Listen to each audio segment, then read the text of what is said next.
Hello.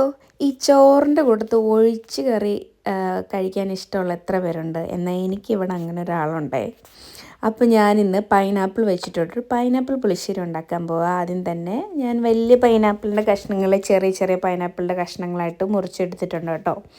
ഉണ്ടാക്കുന്ന പാത്രത്തിലോട്ട് ഞാൻ ആദ്യം കുറച്ച് വെള്ളം ഒഴിച്ച് ഇതിനകത്ത് ഓൾറെഡി ഇച്ചിരി ഉപ്പ് ഇട്ടിട്ടുണ്ട് കേട്ടോ. അതിൻ്റെ അകത്തോട്ട് നമ്മൾ എടുത്ത് വെച്ചിരിക്കുന്ന പൈനാപ്പിൾ ഇട്ട് കൊടുക്കുക. അതിനുശേഷം മഞ്ഞൾപ്പൊടി ഒരു 3/4 ടീസ്പൂൺ ഇടുന്നുണ്ട്. പിന്നെ ഒരു പച്ചമുളകാണ് ഇടുന്നത്. നിങ്ങളുടെ എരിക്കനുസരിച്ച് 2 പച്ചമുളകും വേണമെങ്കിൽ ഇടാം. ഇതൊന്ന് അടച്ച് ഒന്ന് വേവിച്ചെടുക്കുന്നുണ്ട്. ഇത് നന്നായിട്ട് തിളച്ച് വന്നു കേട്ടോ. ഇതിൻ്റെ അകത്തോട്ട് ഞാൻ അരപ്പ് ചേർക്കാൻ പോവാം. ഇതിൻ്റെ വീഡിയോ ഞാൻ എടുക്കാൻ മറന്നു.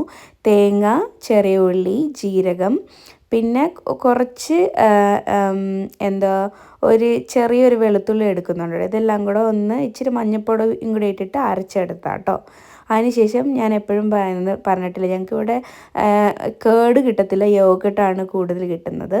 ഇതധികം പുളിയില്ലാത്ത യോഗട്ടാണേ.